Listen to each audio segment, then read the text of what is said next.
Si Kin ay isang mahinang lalaki na may napakasamang gupit na hindi sinasadyang naisekay bilang isang bihirang manggagamot. Gayunpaman, nagbago ang lahat nang dukutin siya ng isang baliw na S-rank na babae at sanayin siyang maging isang napakalakas na alpha male na kayang makuha ang lahat.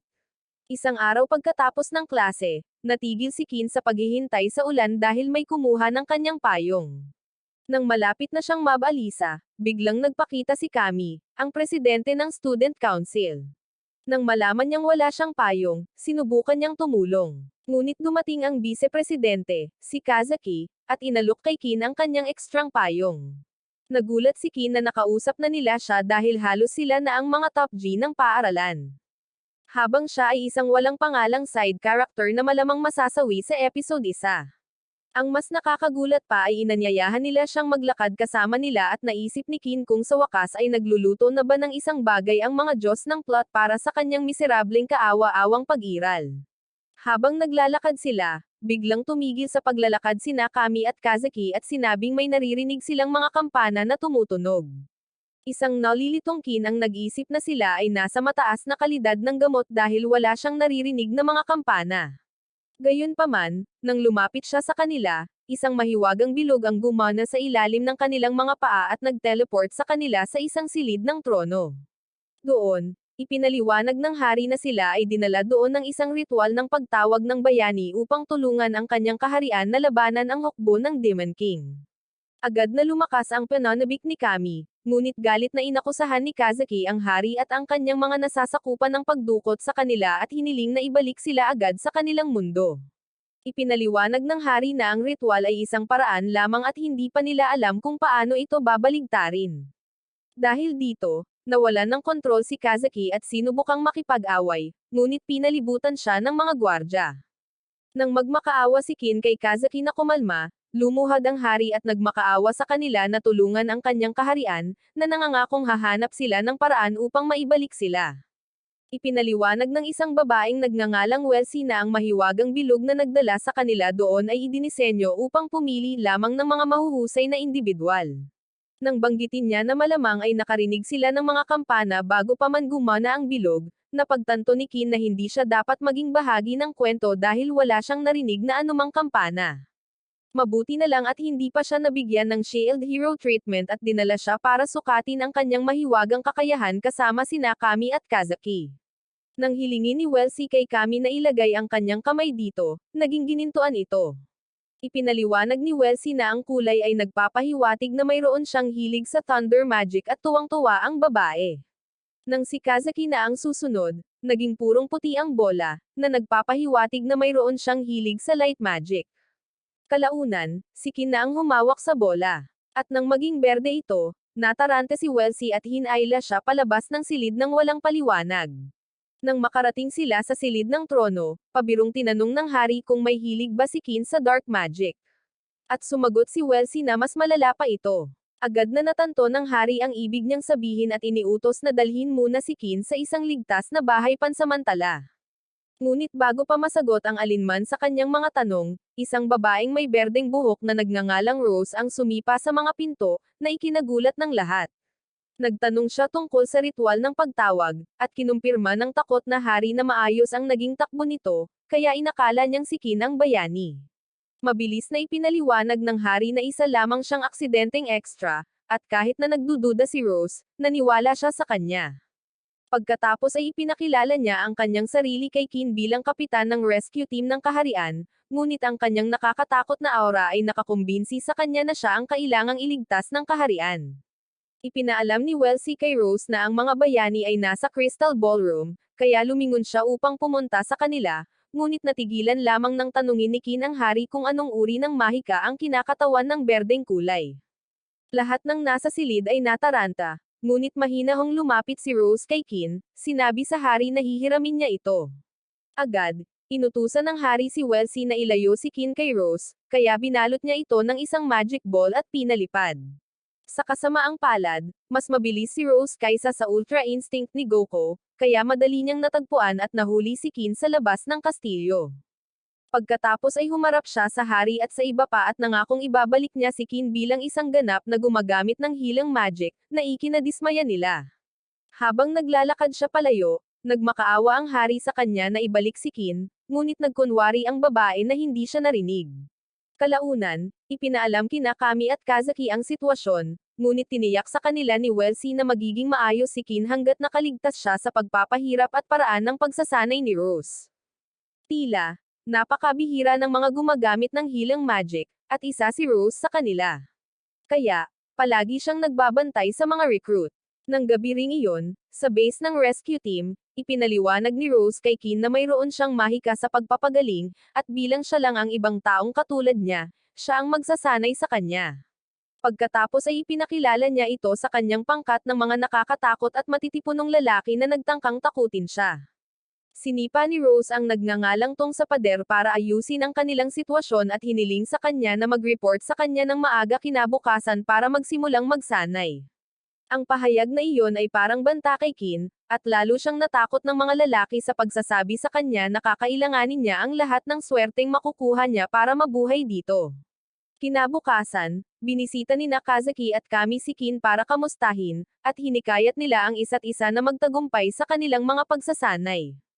Pagkaalis nila, lumabas si Rose at naghagis ng journal kay Kin, sinabihan siyang idokumento ang kanyang karanasan at pang-araw-araw na regimen sa pagsasanay dito. Nang sa wakas ay nagsimula na ang oras para sa pagsasanay, ipinaliwanag ni Rose kay Kin na pag-aaralan nila ang kanyang mana. Pagkatapos, pinabasa niya ito ng isang libro na naglalaman ng mga pangunahing impormasyon tungkol sa mundong iyon para maging pamilyar siya rito. Kinabukasan, pinatakbo niya ito ng paikot-ikot, ngunit hindi siya gaanong malusog kaya muntik na siyang mawalan ng malay pagkalipas ng ilang minuto. Sa ikatlong araw, pinatakbo niya ito sa mga burol, ngunit nang hina ang kanyang mga binti at natambush siya. Halos kaagad, nagpakita sa harap niya si Rose na parang isang masamang espiritu at hinampas ang kanyang mga binti.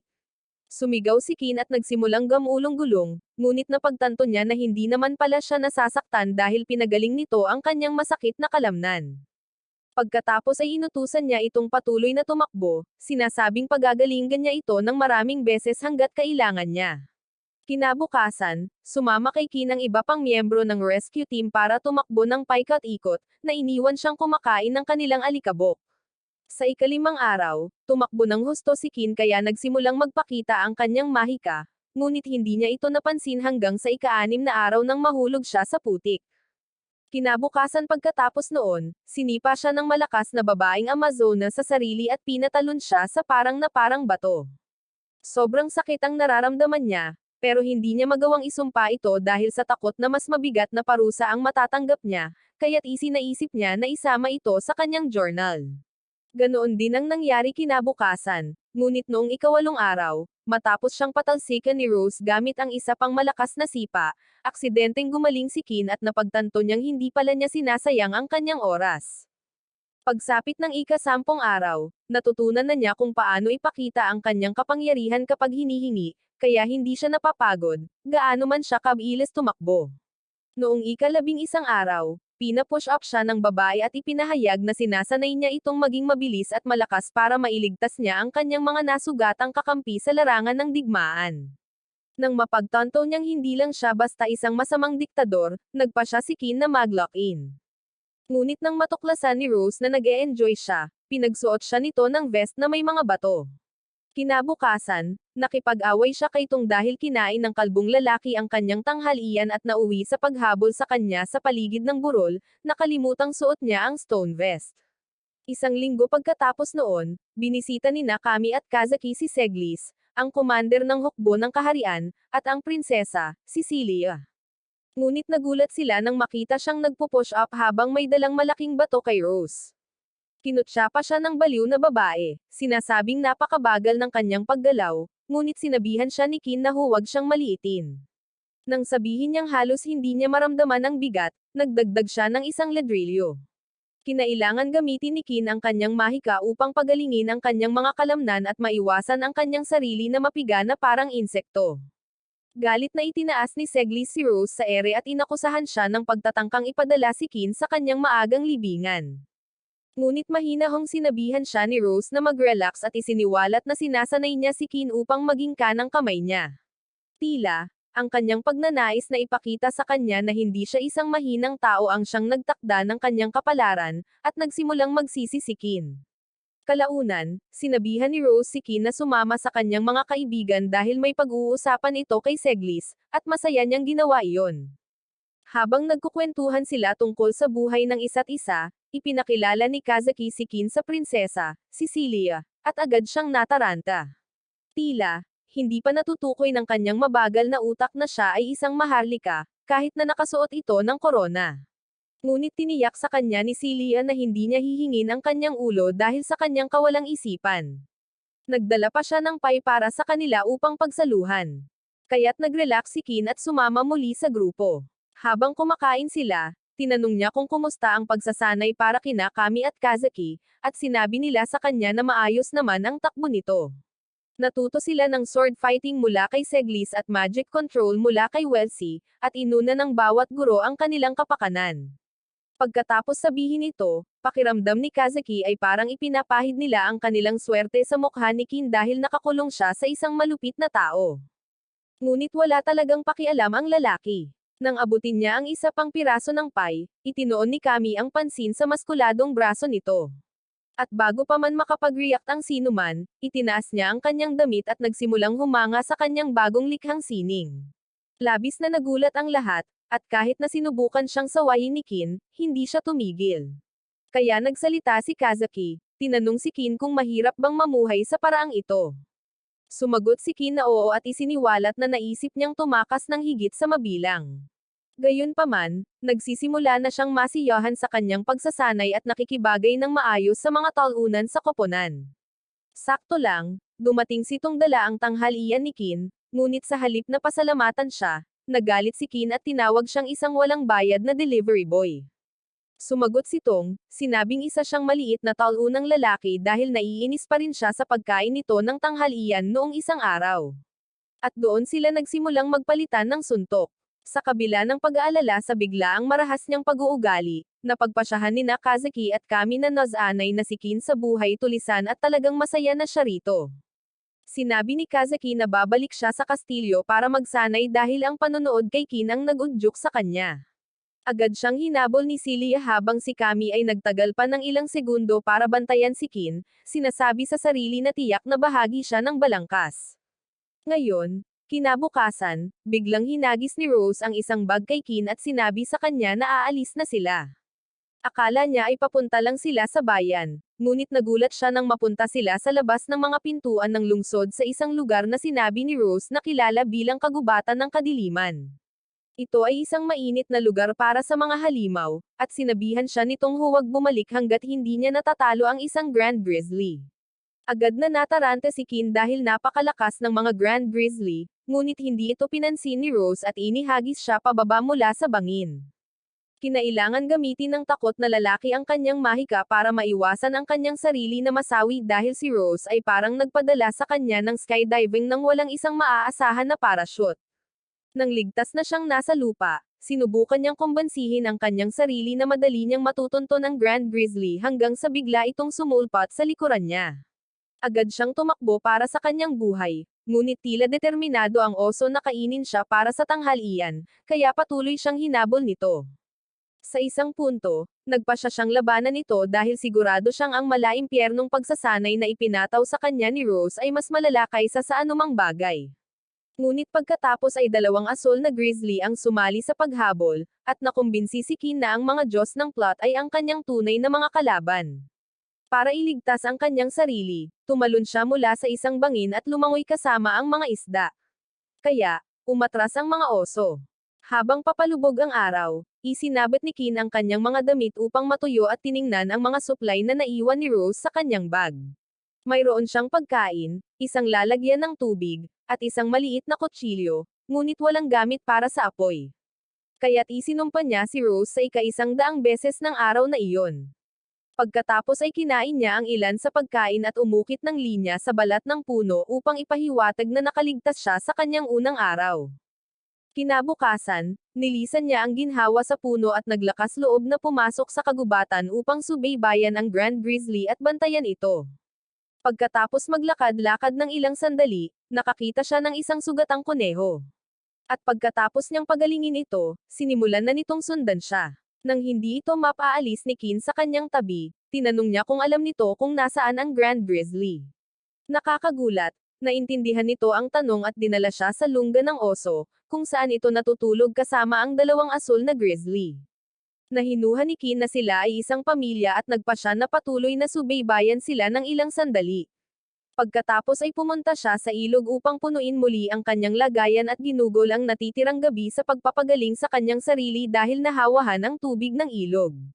Nanatili ang kuneho sa kanya sa buong oras. At kinabukasan, dinala siya nito sa isang mas malinis na mapagkukunan ng tubig. Habang tinutulungan ni Kin ang sarili na makainom sa tubig, biglang may naramdaman ang kuneho at umakyat sa isang puno. Dahil sa kuryosidad, sinundan ito ni Kin, at habang sinusubukan niyang alamin kung ano ang ikinakatakot ng maliit na hayop na parang dahon, biglang nagpakita ang isang malaking puting ahas. Walang impormasyon si Kin tungkol sa ganitong uri ng ahas sa libro, kaya agad siyang natakot ng ibang uri ng takot. Matapos itong mawala, bumalik si Kin sa pagmamasid sa mga oso at ginawa ito sa loob ng 4 pang araw. Sa ikalimang araw, nagpasya siyang hamanin ang malaking grizzly, ngunit tumanggi ang kuneho na umalis siya. Inakala ni Kin na dahil ito sa malakas na ulan at pumayag na hintayin ang pagtila ng ulan, ngunit nang makarating siya sa lungga kalaunan, nagulat siya nang makita ang mga bangkay ng mama at papa na oso. Lumabas ang batang oso mula sa mga guho ng kanilang tahanan at nagsimulang kuskusin ang mga magulang nito, sinusubukang gisingin sila. Naawa si Kin dito, ngunit mas nagalit siya dahil ninakaw ng ahas ang kanyang pagkakataong magsanay kasama ang 3 oso, kaya nagpasya siyang hulihin na lang ito. Gumugol siya ng ilang oras sa paghahanda, at nang handa na siya, tinulungan siya ng kuneho na hanapin ang ahas. Nagulat siya nang makitang nasugatan ang batang oso matapos nitong subukang labanan ang ahas, at lumakas ang kanyang galit. Sinugod niya ang ahas gamit ang kanyang pansamantalang sibat na nakataas, ngunit halos kagati ng buong itaas na bahagi ng kanyang katawan. Sa kabila nito, tinusok pa rin niya ang ahas sa kanang mata nito, at habang itinutulak niya ang kanyang sibat ng mas malalim, inihampas siya ng ahas sa isang puno gamit ang buntot nito. Pinagaling lang ni Kin ang sarili, hinugot ang kanyang kutsilyo, at muling sinugod ang ahas, umaasang magagamit ang bulag nitong bahagi para mahuli ito. Gayunpaman, hindi niya inaasahan na gagampanan ng ahas ang Uno reverse card at mabibigla siya, kaya't napunta siya sa bibig nito na ang braso ay nasa kanyang braso. Hindi matiis ang sakit, ngunit sinimulan ni Kin na gamutin ang kanyang sarili at itinulak ang kanyang kutsilyo palalim sa bibig ng halimaw. Ang aksyon na iyon ang nagtulak dito na bitawan siya, at habang siya ay natalisod paatras, lumabo ang kanyang paningin, na nagpapaisip sa kanya na ang ahas ay makamandag. Agad niyang sinimulang gamutin ang kanyang sarili mula sa loob at muling sumugod sa halimaw, kahit na hindi pa ito gumagaling. Sinubukan siyang atakihin muli ng ahas gamit ang buntot nito, ngunit namagitan ng batang oso, na nagbigay daan kay Kin na makakuha ng kalamangan. Tumalon siya sa likod ng ahas at isang suntok ang tumama sa bungo nito sa pinakadramatikong paraan. Nang mahulog ito, itinulak niya ang sibat palalim sa mata nito habang sumisigaw na parang baliw. Gumalaw ang ahas, or sa halip ay sinubukan, ngunit malakas ang kapit ng batang oso dito, kaya sa huli, sumuko ito at nasawi. Habang nakahiga si Kin sa tabi nito, sinusubukang huminga, lumapit sa kanya ang batang oso at nagsimulang kuskusin siya. Sa kasamaang palad, ang sandaling iyon ng pagsasama ay naputol ng ahas, na, nga pala, ay nagkunwaring sawi lamang. Nakatitig lang si Kin sa ahas at habang sinimulan niyang magsalita at sisihin si Rose sa kanyang masamang kapalaran, ang boss na babae ay biglang nagpakita mula sa kung saan at tinapos ang ahas. Habang nakatayo siya sa isang bukid sa bangkay, ang takot na si Kin ay nagtanong kung ano ang ginagawa niya roon, at ipinahayag niya na sinabi sa kanya ng kuneho ang lahat. Tila, ito ay kanyang alaga, at ipinadala niya ito upang bantayan si Kin habang siya ay nasa malapit. Ang dahilan kung bakit walang impormasyon tungkol dito ang libro ay dahil nilikha ito ng mga demonyo, at noong huling digmaan ay tumakas matapos masugatan ni Seglis. Nakakagulat na pinaslang pa nito ang mga oso, dahil kahit isang buong batalyon ng mga sundalo ay hindi mananalo laban sa kanila. Nang marinig ito, nakumbinsi si Kin na ang babaeng nasa harap niya ay isang walang pusong mangkukulam. Ngunit ipinaliwanag ni Rose na hindi niya inaasahan na mananalo ito. Gusto lang niya na magkaroon ito ng karanasan sa pakikipaglaban sa isang bagay na mas malakas kaysa sa kanya. Gayunpaman, ang katotohanang hinamon niya ang ahas at muntik ng manalo ay nagpatunay na hindi lahat ay nangangailangan ng mga cheat skill upang mabuhay sa isang isekai fantasy na lugar. Nang sandaling iyon, nagsimulang umungal ang batang oso kay Rose, ngunit hindi siya napigilan at itinuro na nagustuhan nito si Kin. Dahil dito, hinawakan ni Kin ang tagiliran ng batang oso, kaya kumalma ito. Ngunit pagkatapos, kinausap ito ni Rose sa kanyang karaniwang boses na nag-uutos, sinabihan ito na sasama ito sa kanila. Kalaunan, ipinaalam ni Rose kay Kin na kwalipikado na siya ngayon na tumayo sa tabi niya sa larangan ng digmaan. Taglay niya ang lahat ng katangiang wala sa dalawa pang manggagamot sa kaharian, at natuwa siya na dumating ito nang dumating siya dahil ang hukbo ng demonyo ay naghahanda ng umatake sa lalong madaling panahon. Sa sandaling iyon sa kaharian ng demonyo, isang demonyong nagngangalang Amela ang nagpaalam sa kanyang master na ang mga tropa ng demonyo ay namobilize na, at sinabi niya sa kanya na siya ang mamumuno sa kanila.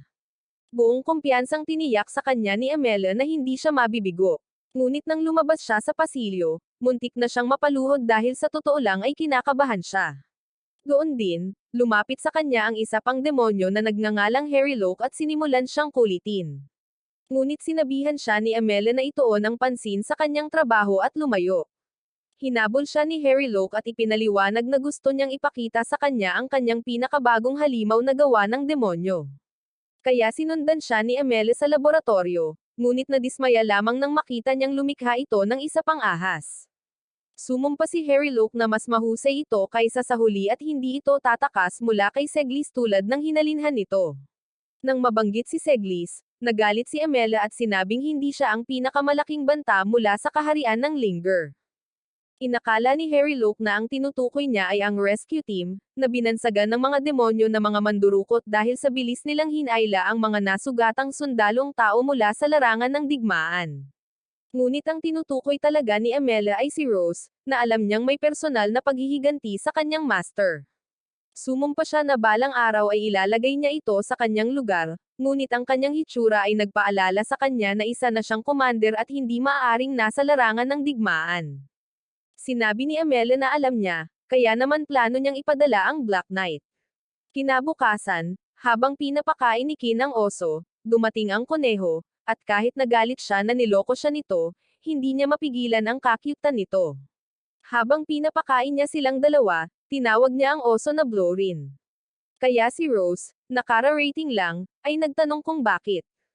Ipinaliwanag ni Kin na ito ay dahil ito ay asul at isang grizzly, kaya pinagsama niya na lang ang asul at ang bahura mula sa parehong pangalan.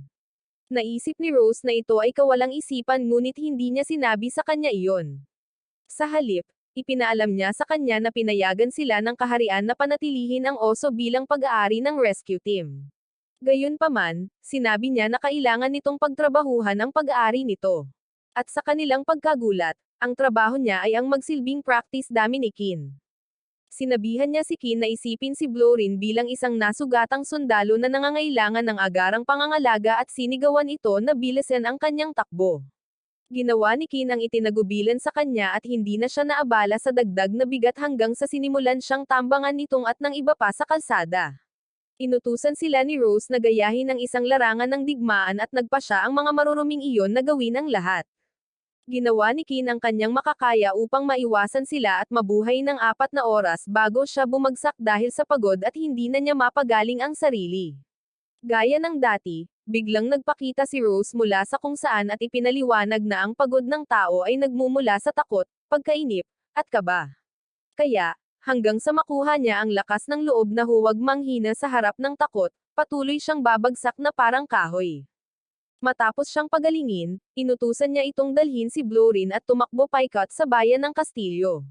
Ginawa ni Kin ang sinabi sa kanya, at gaya ng inaasahan, tinitigan siya ng mga tao ng kakaiba. Gayunpaman, nang mapagtanto ng mga tao na bahagi siya ng rescue team, kumalma sila, na naguluhan kay Kin. Kaya nang itinuro siya ni Blorin sa isang tindahan ng prutas dahil gutom na siya, tinanong ni Kin ang may-ari kung bakit normal ang kilos ng mga tao. Ipinaliwanag ng babae na normal lang na makakita ng mga miyembro ng rescue team na tumatakbo sa bayan. Pagkatapos ay binigyan niya ito ng isa sa mga prutas bilang regalo para kay Blurine at tuwang-tuwa ang oso. Pagkaalis niya, isang babaeng lobo na nagngangalang Amako ang lumabas at mausisa na tinitigan si Kin. Tungkol naman kay Kin, nagpa siya siyang bisitahin ang kastilyo, ngunit isang lalaking blonde ang nagsimulang humabol sa kanya. Hindi napansin ni Kin hanggang sa tinawag ni Blurine ang atensyon niya sa lalaking hinihingal na, kaya huminto siya at pinagaling ito. Pagkatapos ay ipinakilala ng lalaki ang kanyang sarili bilang si Erga, isa sa dalawa pang manggagamot sa kaharian. Habang patuloy silang nag-uusap, sinabi niya kay Kin na natutuwa siya na nakaligtas siya sa pagsasanay ni Rose. Tila, ang kanyang kapatid na babae ang isa pang manggagamot, at pareho silang nabigo sa pagsasanay ni Rose ng labis. Kaya, ngayon, ginugugol nila ang kanilang mga araw sa pagpapatakbo ng isang klinika sa lungsod, kahit na bahagi pa rin sila ng rescue team. Sinabi sa kanya ni Kin na hiniling sa kanya ni Rose na sumali sa Vanguard, ngunit inamin niyang hindi siya sigurado kung kaya niya ito. Tiniyak sa kanya ni Erga na kaya niya, ipinaliwanag na hindi pipiliin ni Rose ang sinumang hindi niya pinaniniwala ang may kakayahan, at iyon ang nagpaisip kay Kin. Nang makita ito, nagpa siya si Erga na bumalik sa kanyang klinika. Ngunit bago humiwalay kay Kin, hiniling niya rito na huwag kamuhian si Rose. Sinabi sa kanya ni Kin na hindi niya kinamumuhian ang kapitan, kahit na may problema siya rito. Habang tumatakbo palayo si Kin, sinabi ni Erga na natuwa siya na sa wakas ay nakahanap si Rose ng isang taong maaasahan. Doon din, dumating ang kanyang kapatid na babae at sinimulan siyang pag-alitan dahil sa paglabas niya ng mag-isa. Ikinatuwiran ni Erga na hindi naman siya ganoon kaina, ngunit malinaw na hindi siya pinaniwalaan ng babae at sinimulan siyang titigan ng masama, kaya binago niya ang usapan. Sinabi niya na may nakilala siyang isang taong lubhang kawili-wili at kapag nakilala niya ito, magugustuhan din siya nito. Pagkalipas ng ilang minuto, dumating si Kin sa kastilyo at pinayagan siyang pumasok kasama si Blurine dahil natiyak na ni Rose ang batang oso. Hindi nagtagal ay natagpuan niya si Kami at tuwang-tuwa niya itong tinawag upang mahawakan si Blurine. Sa kasamaang palad para sa kanya, ayaw siyang hawakan ng oso at nang patuloy siyang sumubok, ginamit niya ang kamay nito bilang laruan na nguyain ng ilang sandali bago lumipat kay Kin. Kalaunan, tumigil sila sa pagtutuon kay Blurine dahil napansin ni Kin na may pasa ang mga kamay ni Kami mula sa pagsasanay. Matapos silang pagalingin, tinanong ni Kin ang tungkol kay Kazaki at isiniwalat niya na lumabas ito ng kaharian upang magsanay kasama si Seglis. Pagbalik niya, pagkakataon na niya, at hindi na siya makapaghintay na makaranas ng isang tunay na laban. Pagkatapos mag-usap ng ilang minuto pa, nagpaalam si Kin kay Kami at pagkatapos ay umalis kasama si Blurine. Habang pauwi, sinabi niya sa kanyang sarili na kailangan niyang magsanay ng mas maigi upang suportahan ang kanyang mga kaibigan sa panahon ng digmaan. Kalaunan, pagkatapos maihatid si Blurine, nakasalubong niya si Rose na nakatayo sa harap ng bahay at sinabi rito na hindi siya tatakas sa kanyang responsibilidad. Marahang sinuntok ni Rose ang kanyang katawan at sinabi rito na sa wakas ay kumikilos na rin siya na parang isa sa kanila. Nasaksihan ng iba ang madamdaming sandaling ito, ngunit mabilis silang nagtago upang maiwasan na pag-alitan.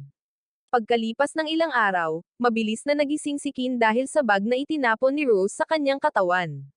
Pagkatapos ay sinabi nito sa kanya na gusto ng hari na sumama siya sa pagsasanay ni Kami sa labas ng kastilyo.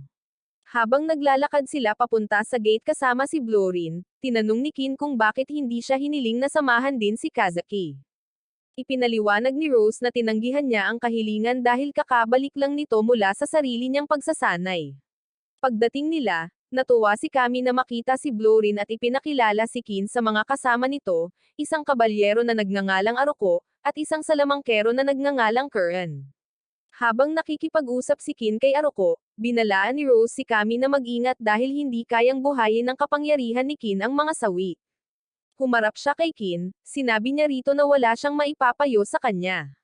Habang pinapanood nila siyang umalis, sinabi ni Kami na may mga layunin si Rose, ngunit walang ideya si Kin kung ano ang ibig niyang sabihin, at hindi na niya ito inabala pang ipaliwanag sa kanya. Sa daan, nalaman ni Kin na papunta sila sa kapatagan sa paligid ng kadiliman ng Linger Forest, at naisip niya kung ano ang magiging reaksyon ni Blurine sa pag-uwi. Nang sandaling iyon, tinanong ni Kami kung maaari niyang haplasan ang higanteng teddy bear dahil mahimbing itong natutulog. Ngunit ang kanyang pag-uugali ay ikinatakot ni Kin. Kaya, nang sinubukan niyang hawakan si Blorin, tinabig niya ang kamay nito na parang insekto, ngunit hindi ito nagpapigil sa kanya. Sinubukan pa niya ito ng ilang beses, at tinabig din ni Kin ang kamay nito sa bawat pagkakataon hanggang sa magsimula siyang magreklamo na hindi ito isang maginoo. Kalaunan, nagising si Blorin, kaya nagpa siya si Kin na ibaba siya. Ngunit ang batang oso ay labis na naspoil kaya't ito ay nagsimulang umugoy habang sinusubukang maglakad. Masayang inalok ni Kami na isakay siya sa likod, na hindi pinansin ang babala ni Kin tungkol sa bigat ng oso, kaya hindi na nakakagulat nang ito ay tuluyang bumagsak sa lupa. Habang nagpapatuloy sila sa kanilang paglalakbay pagkatapos ng kaguluhan, may naramdaman si Blorin. Kasabay nito, nagliwanag ang mahiwagang tungkod ni Curran, kaya agad na nagbantay si Aruko. Inakala nilang malapit na silang atakihin ng mga halimaw, ngunit pagkatapos ay isang grupo ng mga bandido ang nagpakita at hiniling na ihulog nila ang lahat ng kanilang mga gamit. Nagliwanag si Kami, nasa sabik na makaranas ng isang pangyayaring naganap. Ngunit nang sabihin ng mga bandido na gagawin nilang balat si Blorin, binigyan niya sila ng kaunting thunderbolt. Pinasaya siya ni Kin, tinawag pa nga siyang bagong Zeus, at muntik na siyang baliin ng babae. Hindi nagtagal ay nakatanggap ng isa pang senyales ang staff ni Curran, ngunit sa pagkakataong ito ay mga halimaw pala. Tumalon si Blorin sa harap ni Kin upang protektahan siya habang sinimulang gamitin ni Kami ang kanyang mahika sa mga halimaw, na nakakuha ng kanilang atensyon sa kanya. Tulad ng inaasahan, sinubukan ni Kin na umakto na parang kalasag ng tao, ngunit pareho silang nalipad sa ere. Habang nagsisimula silang mahulog, pinalibutan sila ni Kin ng kanyang mahika upang maiwasan ang mga pinsala, ngunit nahulog sila sa isang ilog patungo sa isang talon. Agad niyang hiniling kay Kami na pigilan ang kanyang hininga, at ginawa niya ito bago sila lumubog. Maya-maya, ginaising niya si Kin at nanumpa na ihahatid siya sa ligtas na lugar, ngunit sinabi sa kanya ng lalaki na maayos siya, na ikinahiya niya, kaya itinulak niya ito palayo. Pagkatapos ay pinagaling niya ang sugat nito at sinabi sa kanya na wala siyang dapat ipag-alala dahil natapos na niya ang kanyang pagsasanay sa kaligtasan sa kagubatang iyon. Gusto sanang bumalik ni Kami, ngunit iginiit niya na maghanap sila ng masisilungan dahil malapit ng umulan. Tinanong ni Kami kung saan niya iniisip, at inamin niya na natulog siya sa isang puno noong huling beses na naroon siya. Sa halip na tanungin kung sa tingin niya ay siya si Tarzan, ikinwento ni Kami kung paano siya hindi kailanman pinayagang umakyat sa mga puno. Nahinuha ni Kin na isa siya sa mga nasisilungang Nepo baby at napagtanto na iyon ang dahilan kung bakit niya sinabing pakiramdam niya ay wala siya sa lugar noon. Nang makitang malungkot ito, itinuro niya ang isang kalapit na kuweba sa bato at iminungkahing doon sila magpalipas ng gabi. Pagkatapos ay hiniling niya sa kanya na magpalit ng basang damit at hiniling ni Kami na huwag siyang kumilos na parang isang hindi maginoo. Pagkatapos, pinapasok niya ang kanyang kamay sa ilog at hayaang ilunsad ang kanyang mahika upang makakuha sila ng kanilang hapunan. Ginamit din niya siya bilang isang lighter ng tao at hindi pa kailanman nahiya ng ganito si Kami sa buong buhay niya. Habang niluluto ang isda, nasiyahan si Kin sa init ng apoy sa kanyang katawan, na nag-udyok kay Kami na mabalisa. Walang ideya ang siksik na si Kin na ginawa niya iyon para maiwasan ang tukso, kaya patuloy niya itong kinakausap. Nang tuluyan siyang tumahimik, nakakita si Kami ng ilang makamandag na unggoy at nabighani sa kanilang malalaki at bilugang mga mata. Binalaan siya ni Kin na huwag silang hawakan dahil malinaw na makamandag ang mga ito, ngunit pinili ng babae na magtango kasama ang kasawian. Pagbalik sa kastilyo, ipinaalam ng hari kay Kazaki na nawala si Kin at Kami matapos ang isang hindi inaasahang pag-atake ng halimaw. Sinubukan ni Kazaki na lumabas at hanapin sila, ngunit pinigilan siya ni Rose, sinabing hanggat kasama ni Kami si Kin, magiging maayos ang lahat. At tama siya dahil pinagaling muli ni Kin si Kami. At nang humikab siya, iminungkahi niya na matulog siya habang kinukuha niya ang unang pagbabantay, ngunit tumanggi siya. Humiga si Kin, ngunit pagkalipas ng ilang minuto, umulan at muling kinausap siya ni Kami. Gusto niyang malaman kung gusto ba nitong bumalik sa kanilang mundo balang araw. Inamin ni Kin na 50% lang ang kanyang pananabik sa tahanan, at sinabi ni Kami na ayaw na niyang bumalik. Nang hindi niya tinanong kung bakit, inalok niya ito sa kanya, ipinaliwanag na wala siyang koneksyon sa kanilang mundo dahil isa itong bilangguan para sa kanya. Tiniyak ni Kin sa kanya na lubos niyang sinusuportahan ang desisyon niya dahil alam niya ang ibig sabihin ng pakiramdam na nakakulong at pagkatapos ay sa wakas ay maging malaya. Noong una, pinilit niya lang ang sarili niya dahil ayaw niyang makaabala sa kanya at kay Kazaki, ngunit pagkatapos ng lahat ng nangyari, naramdaman niyang sa wakas ay nabibilang na siya. Alam niyang ganoon din si Kami at sinabi niya rito na ang kanilang pangunahing prioridad ay ang pagtulong sa mga tao. Pumayag si Kami, at pagkatapos ay bumalik ang kanilang pag-uusap sa mas magaan na paksa hanggang sa hindi na makayanan ni Kin ang panunukso ni Kami at nagpas siyang matulog na lang.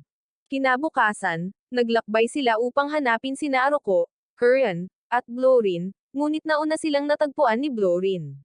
Nasa likuran niya si Aruko, at ang kawawang kabalyero ay mukhang marami ng pinagdaanan. Ipinaliwanag niya na hinabol niya si Blorin nang biglang tumakbo palayo ang batang oso, at natuwa siya na ginawa niya iyon. Habang sinimulan siyang pagalingin ni Kin, naglakad si Blorin papunta sa kanyang dating tahanan at malungkot na tumingin sa paligid. Nang malaman ni Kami kung bakit, naawa siya sa maliit na oso, ngunit bumalik ito at sabik na tiningnan si Kin. Napagpasyahan ng lalaki na gusto na niyang umalis sila, kaya sinabi ni Kami na sa wakas ay nagpasya na ang oso na si Kin na ang kanyang tahanan. Pagkalipas ng ilang oras, matapos malugod na tanggapin at paalisin sina Kin at Kami ng hari para sa araw na iyon, nilapitan sila ni Kazaki at Celia. Hindi nag-aksaya ng oras si Kazaki at tinanong kung kumusta sila at ipinahayag na labis siyang nag-aalala para sa kanila. Tiniyak sa kanila ni Celia na labis siyang nag-aalala at tiyak na lalabas na sana ng palasyo para hanapin sila noong nakaraang gabi. Dahil dito, sinabi ni Kami kay Kazaki na siya ay pabaya, ngunit sinabi ni Kin, subukan mong tumingin sa salamin. Nang itanggi niya ito, ipinaalala niya sa kanya na nakagat siya ng isang unggoy na sa tingin niya ay cute. Kaya, tinakpan niya ang bibig nito. Kalaunan, umupo silang apat sa tabi ng fountain sa looban, at sinabi ni Kazaki kay Kin ang sinabi ni Rose sa kanya noong nakaraang araw. Nagulat ang lalaki na ang kanyang kapitan ay may malaking tiwala sa kanya, ngunit naisip niya na dahil alam niyang hindi ganoon kadelikado ang kagubatan kung wala ang mga oso at ahas. Kaya, nang sabihin ni Kazaki na kahanga-hanga ang tiwala ni Rose kay Kin, nakiusap siya sa lalaki na patuloy na maging inosente at walang muwang, hindi tulad niya at ni Kami. Dahil dito, nagsimulang magreklamo si Kami at doon na sila nagsimulang magtalo. Kalaunan, umalis si Kin at Kami at sinabi ni Celia kay Kazaki na lagi siyang mukhang masaya tuwing nandyan ang kanyang mga kaibigan. Inaangkin niya na iyon ay dahil sila ay nagmula sa iisang mundo, ngunit naniniwala ang prinsesa na ang kanilang ugnayan ay higit pa roon. Pagkatapos ay hiniling niya sa kanya na ituring siya bilang isa sa kanyang matalik na kaibigan, kaya pumayag siyang alisin ang kanyang titulo. Samantala, sa silid ng trono, ipinaalam ni Sergio kina Seglis at Rose na kanilang ininteroga ang mga bandido at nalaman na karamihan sa mga halimaw ay tumakas sa kagubatan. Naniniwala ang hari na ito ay dahil tumatakas sila mula sa isang bagay, at tama ang hula ni Seglis na ito ay ang hukbo ng Demon King. Pagkatapos ay inutusan siya ng hari na ihanda ang mga tropa, habang si Sergio ay hiniling na ipaalam sa iba pang mga ministro ang bagong pangyayari. Tungkol kay Rose, gusto niyang pumunta siya at kumpirmahin ang kinaroroonan ng hukbo ng demonyo, at tiniyak niya sa kanya na gagawin niya ito ng tama. Bago siya umalis, hiniling ng hari sa kanya na muling isaalang-alang ang pagbabalik bilang isang commander sa hukbo, ngunit tumanggi siya. Tila, may nangyari ilang taon na ang nakalilipas, at nawala sa kanya ang kanyang pulutong at ang kanyang kanang mata dahil dito.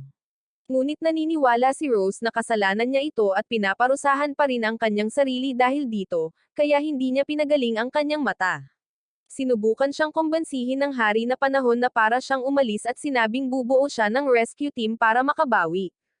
Tiniyak sa kanya ni Rose na hindi niya naintindihan ang kanyang mga motibo, kaya tinanong niya kung ano ang tunay na motibo. Sumagot si Rose na para maghanap ng isang nasasakupan na hindi masasawi, at ang maswerteng lalaking iyon ay si Kin. Hindi alam ng hari kung paano sasagot. Kaya, sinabihan niya itong umupo na lang at manood. Nang gabing iyon, nalaman ni Kin mula kay Alec na mawawala si Rose ng ilang araw at gusto niyang maghatid ito ng sulat sa isang tao sa bayan. Nang matanggap niya ang impormasyong iyon, mahigpit na tinutugis ni Amela ang kanyang mga tropa para tapusin ang paggawa ng tulay upang masimulan na nila ang kanilang pagsalakay. Nainip ang Black Knight sa panunood sa kanya na nagko-cosplay bilang isang alipin, kaya gumawa siya ng ilang sarkastiko na komento, na ikinainis niya. Ipinaalala sa kanya ni Amela na siya ang kanyang nakatataas, at hindi na nakipagtalo ang lalaki. Sinabihan lang niya itong tawagan siya kapag oras na para sa aksyon at pagkatapos ay umalis na. Sa sandaling iyon, dumating si Harry Lope. Kaya tinanong ni Amela kung pumunta ba siya para kutsain siya. Tiniyak niya rito na gusto lang niyang malaman kung paano ang takbo ng tulay. At sinabi ni Amela sa kanya na mayroon na lang silang ilang oras. Gayunpaman, tila masyadong maaga siyang nagsalita dahil biglang nagpakita si Rose sa tuktok ng bangin sa teritoryo ng tao at inihagis ang isang buong puno sa tulay na hindi pa tapos. Agad itong gumuho at nang mapagtanto ni Amela na si Rose ang salarin, lalo siyang nagalit. Ngunit ang walang galang na babae ay ngumisi lamang at tumakbo palayo. Kinabukasan, pumunta si Kin sa bayan at binigyan siya ng lahat ng kakaibang tingin dahil hindi siya tumatakbo or binubuhat si Blorin. Pagdating niya sa tindahan ng prutas, hiniling sa kanya ng matandang babae na bilhan siya ng paboritong pagkain ni Blorin, at nangako siyang gagawin iyon bago umuwi. Kalaunan, natagpuan niya ang address sa sulat at nagulat nang makitang klinika pala ito ni Erga. Si Oruro ang tumanggap sa kanya, at pagkatapos nilang mag-usap ng kaunti, dinala siya ng babae para panoorin si Erga na inaasikaso ang isang pasyente. Isa itong batang lalaki na may sakit sa tiyan. Kaya, nang sandaling ginamit ni Erga ang kanyang mahika, nagpasalamat ang bata at tinanong kung sino ang kanilang mga bisita. Inaasahan na ni Erga ang sulat, ngunit hindi niya alam na si Kin ang magdadala nito. Kaya, habang tinatanong ni Oruro si Kin tungkol sa miyembro ng rescue team, binasa ni Erga ang sulat at biglang naging seryoso. Gayunpaman, hindi siya nagsalita habang ipinaliwanag ni Oruro kay Kin kung paano sila naghirap na mabuhay sa pagsasanay ni Rose at nabigo pa rin. Natakot pa nga sila kay Rose dahil sa pagiging istrikto nito. Ngunit simula nang sumali si Kin sa team, mas lamambot si Rose at mas ngumiti pa. Kumbinsido si Kin na ibang tao ang tinutukoy ni Oruro dahil ginagamit siya ni Rose na kilala niya bilang punching bag paminsan-minsan. Nang sandaling iyon, may sumugod sa klinika, sinasabing may aksidenteng naganap. Kaya, hiniling ni Erga kina Kin at Oruro na sumama sa kanya. Nagkataon na may 3 pasyente, kaya tig-iisang tao ang kinuha nila, ngunit nag-atubili si Kin dahil hindi pa siya nakakagamot ng malubhang pinsala noon. Gayunpaman, nagawa ni Erga na pakalmeyan siya, at matagumpay niyang naisagawa ang kanyang mahika. Kalaunan, habang papunta sila sa klinika, nagpasalamat si Erga kay Kin sa pagtulong sa kanila at inanyayahan pa siyang magtrabaho doon sa mga araw na libre siya. Inakala ni Kin na hindi siya makakatulong ng malaki, ngunit tinanggap niya ang imbitasyon at nagpaalam sa magkapatid. Di nagtagal pagkatapos niyang umalis, ipinaalam ni Erga kay Oruro na ang sulat ay isang abiso upang maghanda para sa digmaan, at tumahimik siya, ngunit tiniyak niya sa kanya na magiging maayos sila dahil kasama nila si Rose at ngayon si Kin. Kalaunan, pagkatapos makuha ni Kin ang mga prutas para kay Blorin, kumagat siya at kinain ang mga ito hanggang sa biglang hinawakan ni Amako ang kanyang kamay. Inakala niyang nawawala siya, ngunit pagkatapos ay sinabi niya sa kanya na may kailangan siyang makita. Bago pa niya may tanong kung ano iyon, sinalakay siya ng isang nakakatakot na pangitain ng kanyang mga kaibigan na nasasawi sa kamay ng itim na kabalyero.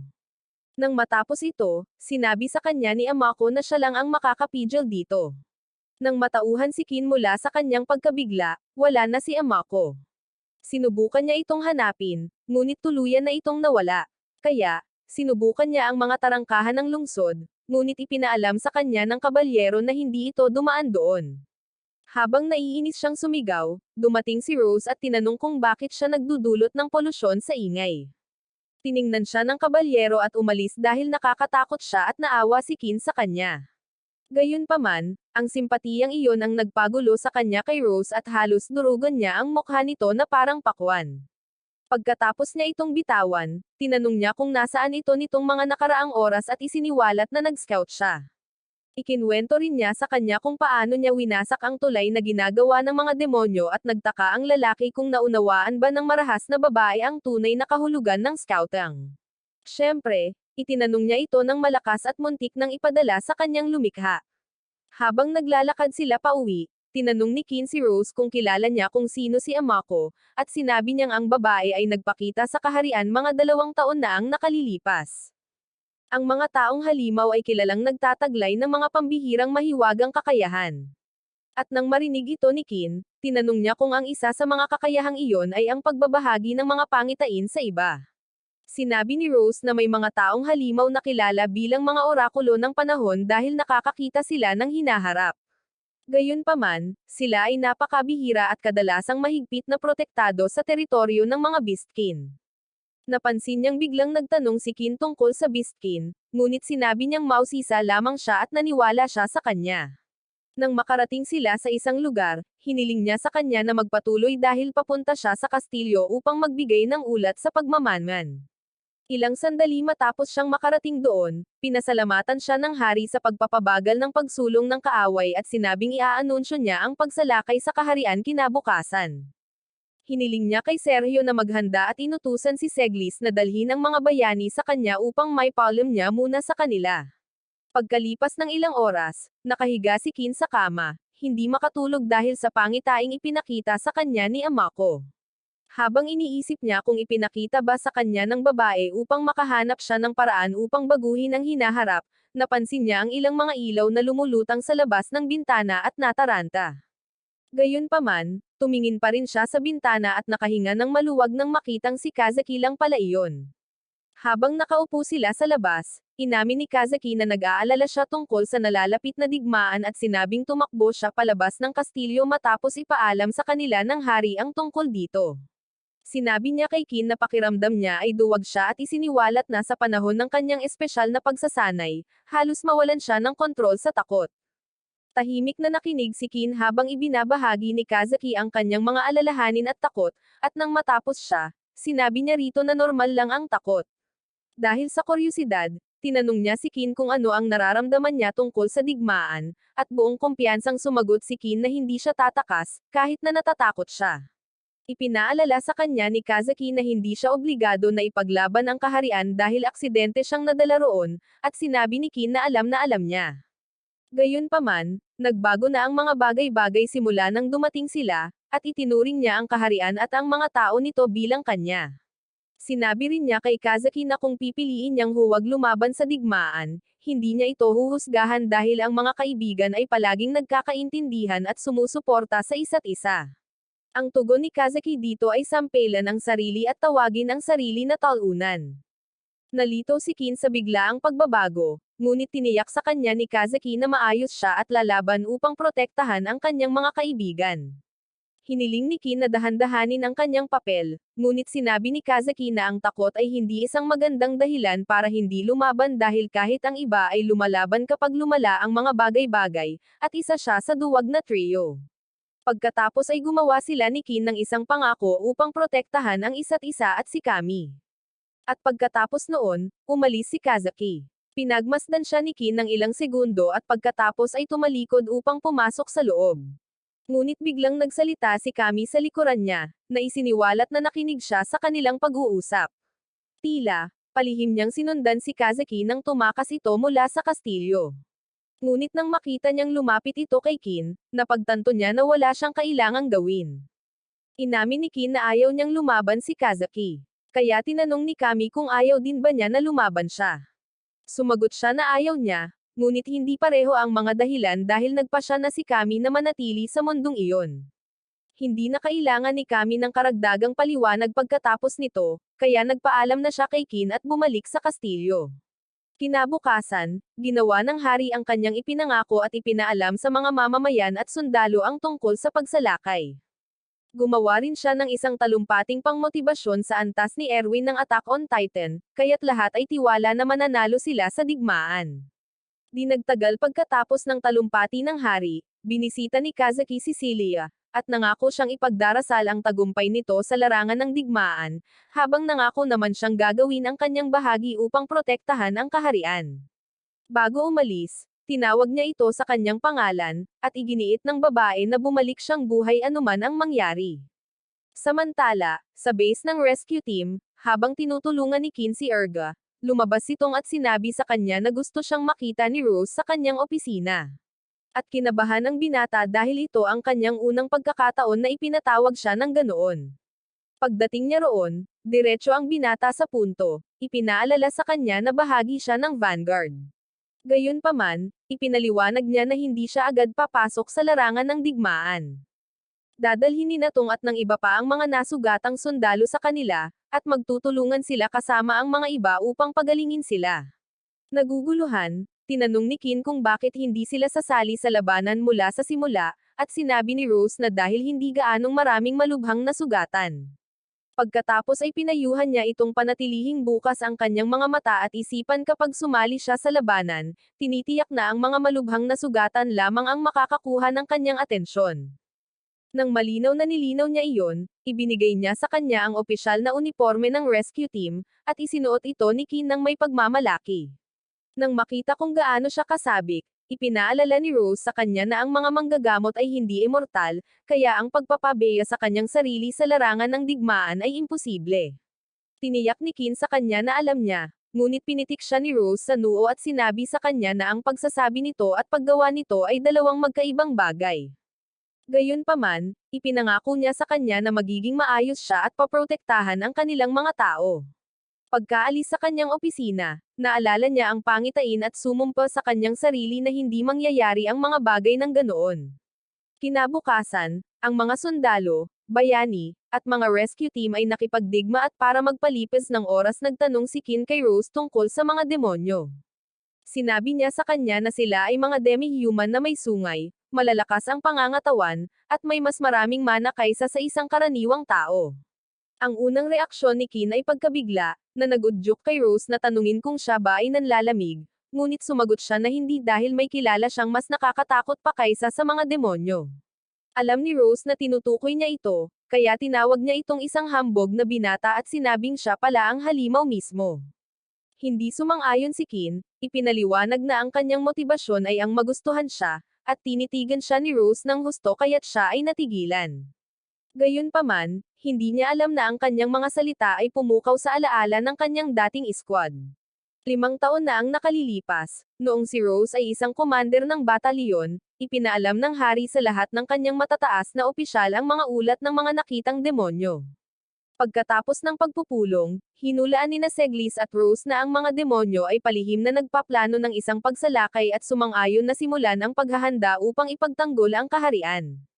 Pagkatapos nilang maghiwalay, isang masungit na nagngangalang Owl ang sumulpat sa tabi ni Rose at sinubukang kunin ang atensyon niya.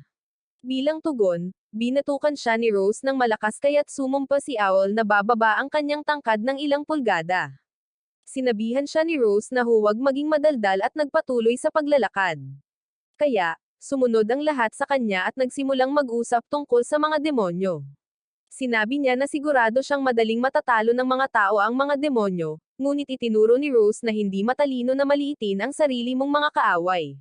Sinubukan ng lahat na ipaliwanag na hindi siya ganoon, ngunit hindi nakikinig si Rose at sinabing siya ang bahala sa pagsasanay ng squad ng gabing iyon dahil nagsisimula na nilang makalimutan ang kanyang mga turo.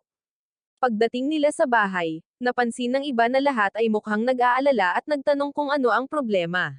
Pagkatapos ay ipinaalam ni Rose sa kanila na siya ang bahala sa kanilang pagsasanay, at agad silang nagalit dahil alam nilang siya ang may kasalanan. Pagkalipas ng 1 linggo, muling ipinatawag ng hari si Rose at ipinaalam sa kanya na isang lubos na sinanay na unit ng mga demonyo ang aktibong nangangaso ng mga halimaw ngayon.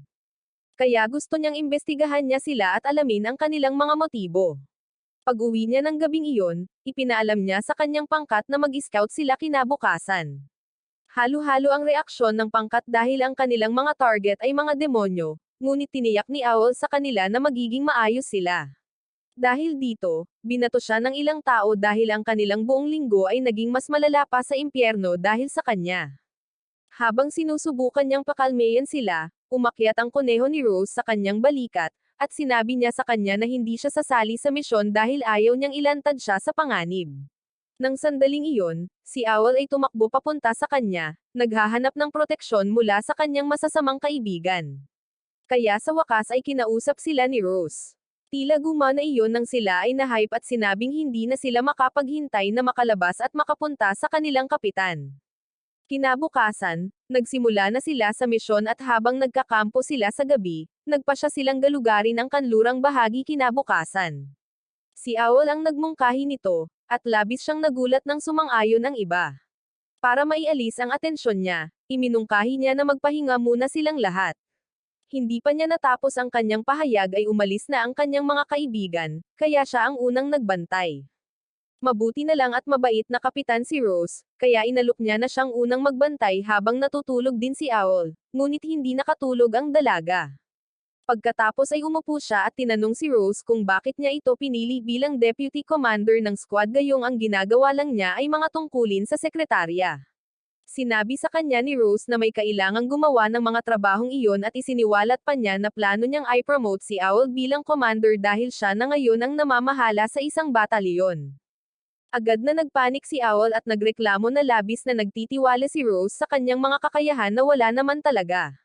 Nang banggitin niya na ayaw ng mga miyembro ng squad na pamunuan niya sila, tiniyak ni Rose na mali siya.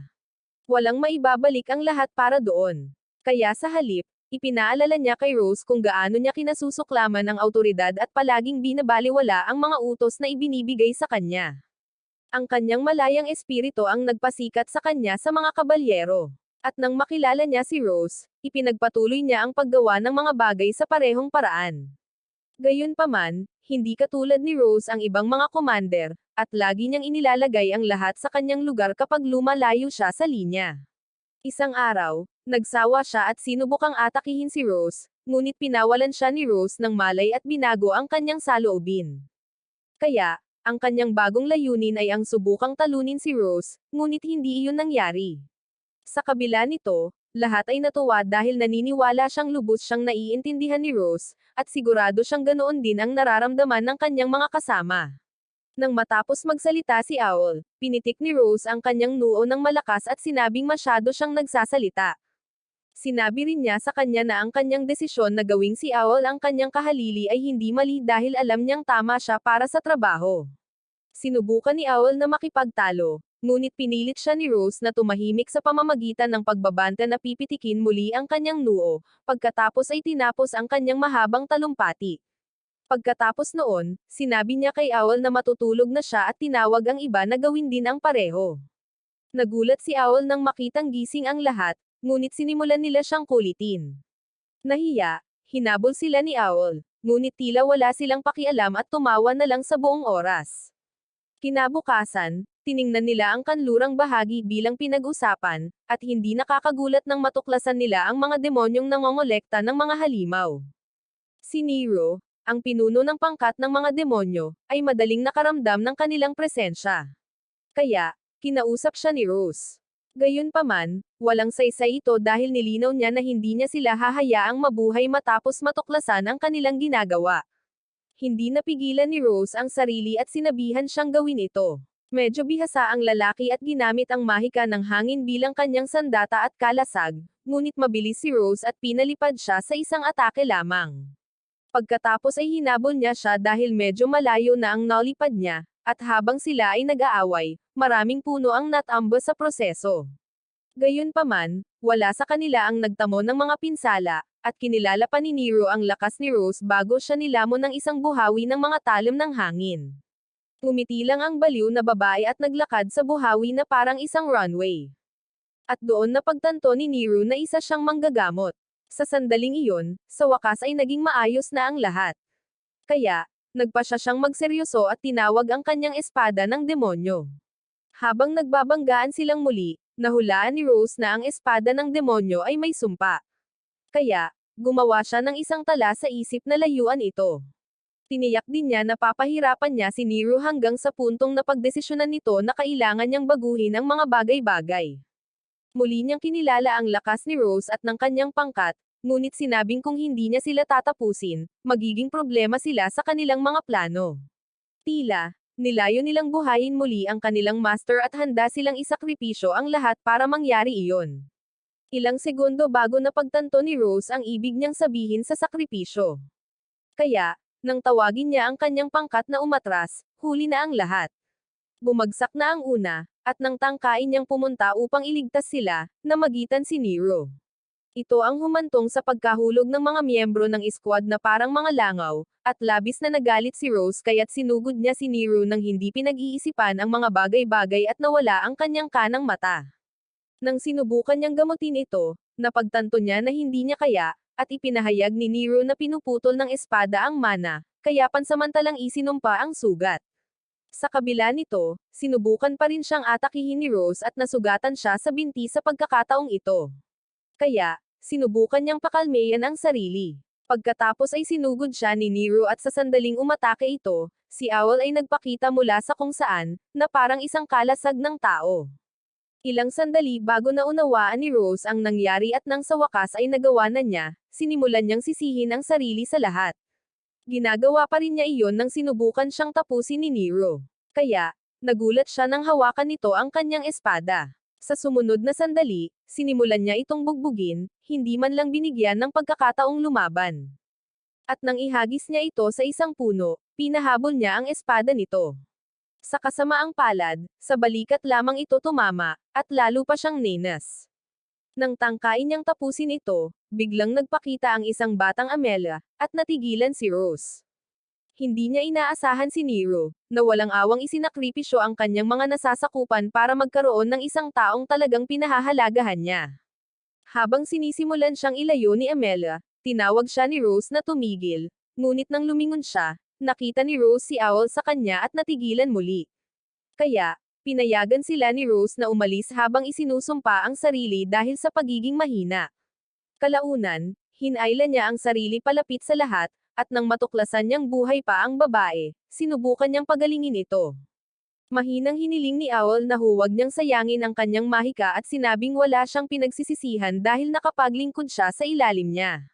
Nagalit si Rose sa kanyang mga sinabi, ngunit hindi doon natapos ang lahat. Nagmakaawa siya kay Rose na manatiling katulad ng taong hinahangaan ng lahat sa squad. At nang huling hininga niya, napasigaw si Rose sa sakit. Nang araw na iyon, bumalik siya at iniulat ang lahat sa hari. At nang matapos niya ang kanyang ulat, hiniling niya rito na bawiin ang kanyang pagiging kabalyero. Sinabi niya rito na wala na siyang karapatang tawaging kabalyero ang kanyang sarili, at hindi siya sinubukang kumbansihin ng hari. Habang palabas siya ng silid ng trono, pauwi, nilapitan siya ng mga magulang ng isa sa kanyang mga nasawi na miyembro, na nagpasalamat sa kanya sa pag-uwi ng kanilang anak. Sinubukan ni Rose na humingi ng tawad, sinasabing kasalanan niya kung bakit nasawi ang kanilang anak, ngunit sinabi nila sa kanya na siya ang dahilan kung bakit muling ngumiti ang kanilang anak. Hindi makapagsalita si Rose pagkatapos nito, kaya umuwi siya at hindi na muling umalis. Pagkalipas ng isang buwan, binisita siya ni Seglis at nagalit nang sabihin nito na gusto na niyang masawi, ngunit sinabi niya rito na hindi niya sinasadya. Matapos siyang bitawan, tinanong niya ito kung bakit hindi pa gumagaling ang kanyang mata, at hindi sumagot si Rose. Gayunpaman, pagkatapos niyang umalis, sinabi niya sa sarili na ang peklat ay magiging paalala ng kanyang mga kasalanan. Sinabi rin niya na kailangan niyang gumawa ng paraan sa buhay na iniligtas ni Owl at ang una niyang naisip ay ang paghihiganti. Ngunit pagkatapos ay napagtanto niya na hindi siya makatuwiran at itinaboy ang ideya sa kanyang isipan. Nang umupo siya upang linisin ang kanyang isipan, nagsimula siyang makakita ng mga alaala ng kanyang squad at nakaramdam ng kaawa-awa sa kanyang nararamdaman. Para bang hindi pa sapat iyon, nagsimula siyang marinig si Owl na nagsasalita sa kanya at pinayuhan siya ng babae na magpatuloy. Ipinaalala rin niya sa kanya ang kanyang mga huling salita upang manatiling commander na hinahangaan nilang lahat. At sa sandaling iyon, nakita rin ni Rose ang iba pa sa kanila. Lahat sila ay nagtatawanan at nagbibiruan gaya ng dati nilang ginagawa, at napagtanto ni Rose na masyado siyang matigas sa kanyang sarili. Pagkatapos ay sumumpa siya sa kanyang sarili na hindi na siya magpapakita ng kahinaan muli. At pagkatapos mawala ang lahat, bumalik siya sa pagiging Commander Rose. Sa panahong iyon niya napagpasyahan na hanapin ang tunay na manggagamot. Sa kasalukuyan, sinabi niya kay Kin na natutuwa siyang natagpuan niya ito. At labis na ikinainis ng binata ang pagtatangka niyang maging mapagmahal, ngunit wala siyang pakialam at sinabi rito na hindi niya alam kung gaano siya kahalaga.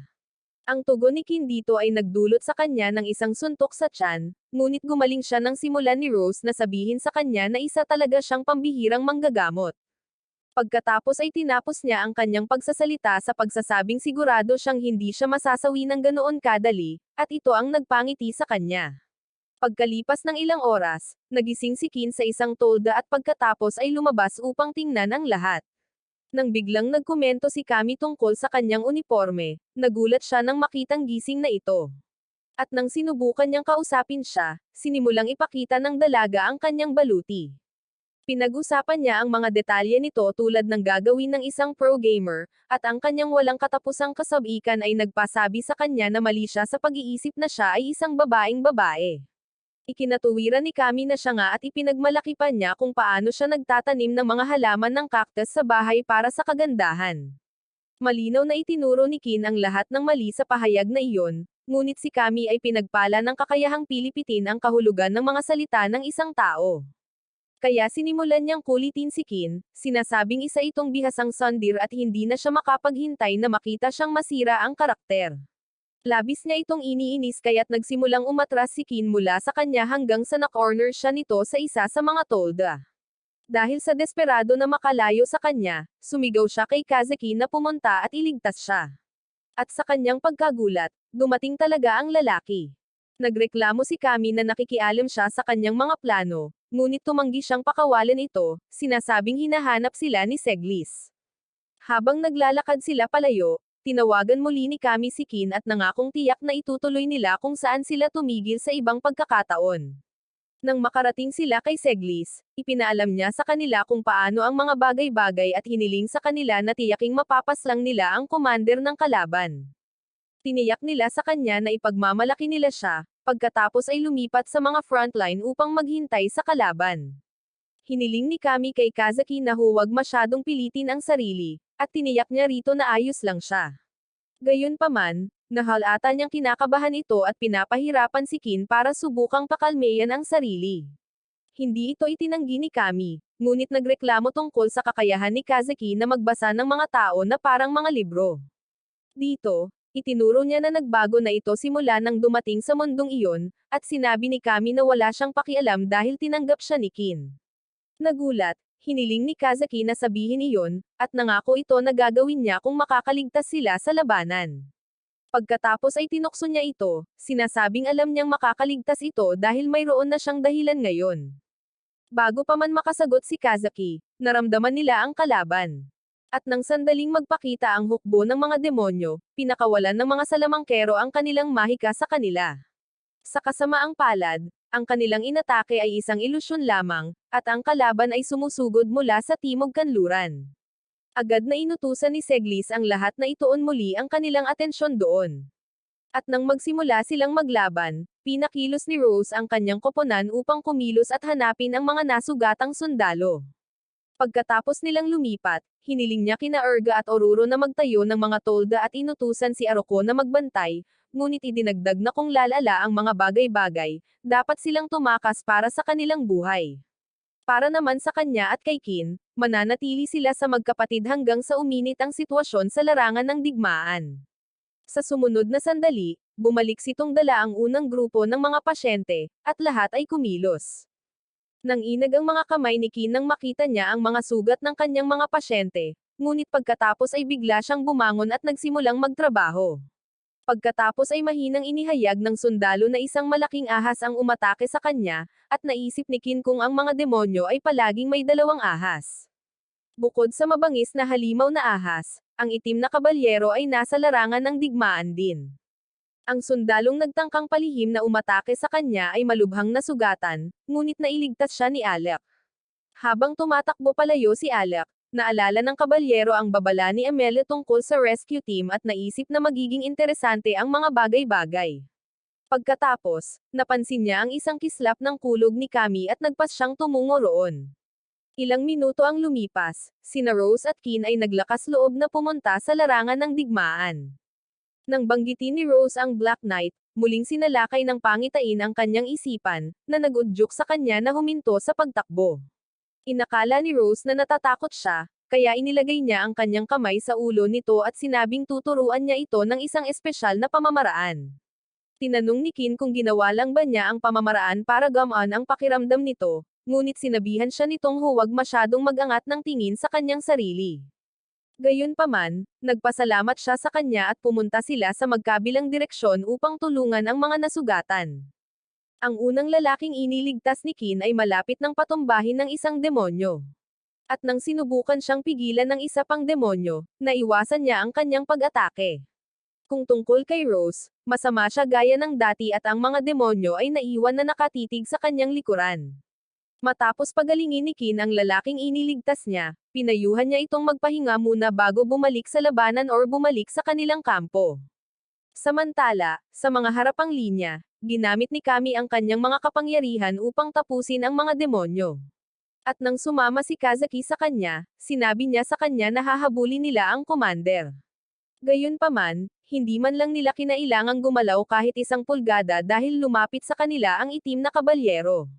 3 sundalong tao ang sumugod sa kanya kahit na sinabihan sila ni Kami na huwag. At sa gulat ng lahat, ang mga pinsalang idinulot nila sa kabalyero ay nagpakita sa kanilang mga katawan. Agad na napagtanto ni Kami ang nangyari. Kaya, nang tangkain ni Kazaki na hampasin ang kabalyero gamit ang kanyang mahika, itinulak niya ito sa gilid. Ang bola ng mahika ay tumama sa balikat ng kabalyero, at sa sumunod na sandali, nasaktan ang kaliwang braso ni Kazaki. Pagkatapos ay ipinaliwanag ni Kami na ang baluti ng kabalyero ay sumasalamin sa anumang pag-atake na ginawa dito. Pinuri siya ng kabalyero dahil sa mabilis na pag-iisip ng paraan, ngunit hindi siya lubos na natuwa dahil gusto niya silang lalong maghirap. Nang panahong iyon, si Qin ay nasa ibang bahagi ng larangan ng digmaan nang bigla siyang muling tamaan ng pangitain. Sinamahan ito ng matinding sakit, at nang sinubukan niyang pagalingin ang sarili, hindi ito gumana. Kaya, nagsimula siyang matisod at muntik nang atakihin ng isang demonyo. Ngunit buti na lang, ang unang sundalong iniligtas niya ay dumating upang tulungan siya. Pagkatapos ay tinanong niya kung nasaan sina Kami at Kazaki. Sinabi ng sundalo na nasa unahan sila, kaya nagpasalamat siya at tumakbo sa direksyong iyon. Pagbalik sa unahan, ang mga demonyo at ang mga tao ay nag-aabala sa isa't isa habang sina Kami at Kazaki ay sinusubukang mag-isip ng paraan upang harapin ang itim na kabalyero. Kalaunan ay nakaisip si Kami ng isang baliw na ideya at nangako siya kay Kazaki na kung sila ay masasaktan, pagagalingan sila ni Qin. Sumang-ayon si Kazaki sa plano at magkasama nilang sinugod ang kabalyero, iniiwasan ang kanyang mga pag-atake bago siya tinaga sa iba't ibang lugar.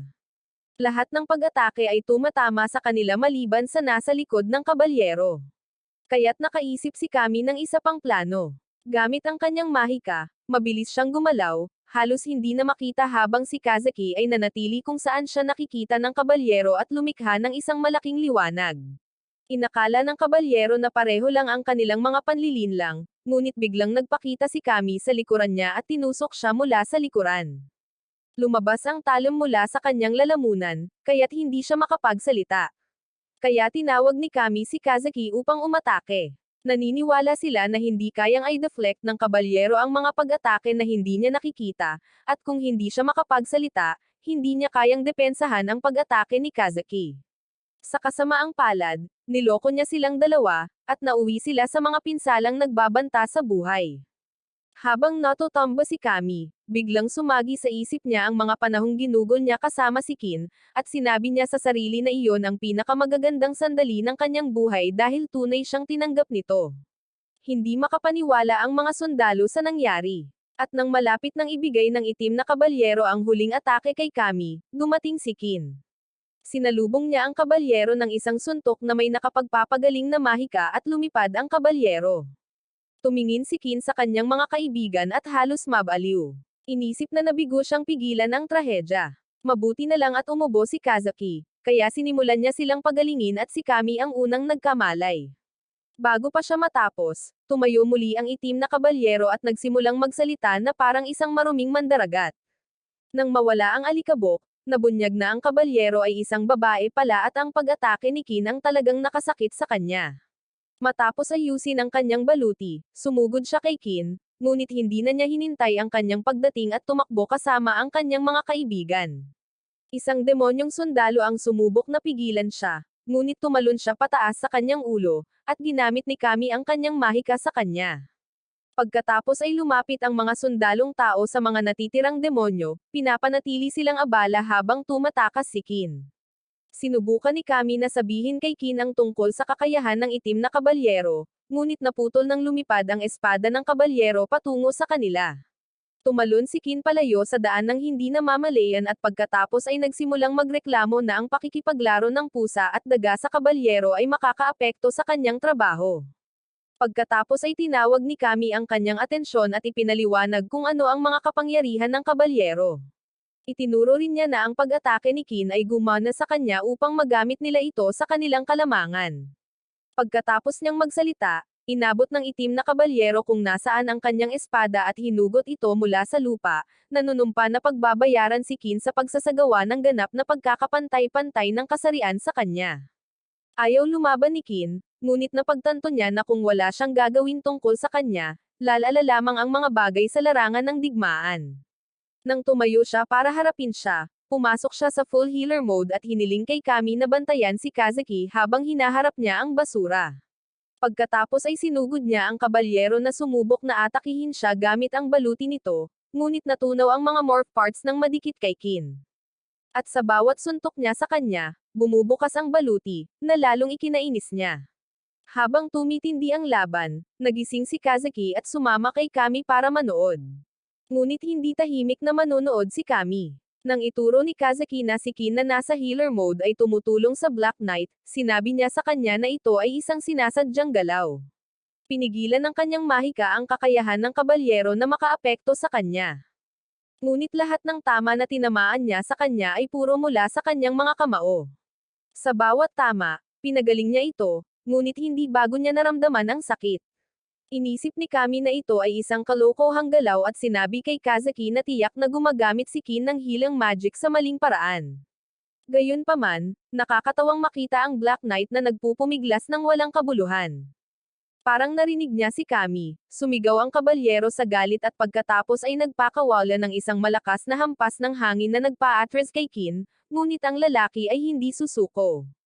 Nangako siya sa kanyang mga kaibigan na tatapusin niya ang kabalyero at pagkatapos ay itinuon ang halos lahat ng kanyang mana sa kanyang kanang kamao habang sumusugod siya sa kabalyero. Nang magbanggaan sila, ang espada niya ang tumama sa kanyang kamao, at sinira ito ni Kin bago lumapit sa kanya upang ibigay ang huling atake. Napakalakas ng impact kaya sinira nito ang kanyang baluti at iniwan siyang walang malay. Pagkatapos ay tinawag niya ang galaw na ginamit niya ang ultimate healing punch, at namangha ang kanyang mga kaibigan. Tungkol naman sa mga demonyo, tumakas sila matapos makitang natanggal ang kanilang trump card, na nagbigay daan kay Kin na mag-concentrate sa pagtulong sa mga sundalo. Sinabi ni Kami na nanalo siya sa labanan para sa kanila at tinanong kung ano ang pangwakas na galaw na iyon.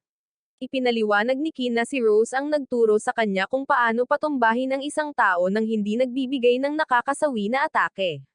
Habang ikinukwento niya kung paano nga ba iyon ang tunay na atake, muntik nang masawi sa inip si Kami at sinabing nagsisimula na siyang magingay at umakto na parang si Rose.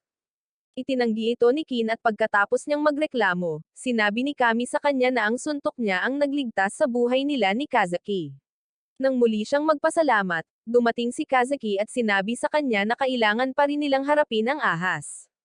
Sinubukan ni Kin na sumama sa kanila, ngunit pinigilan siya ni Rose, nakara-rating lang at sabik na malaman kung ano ang nangyari.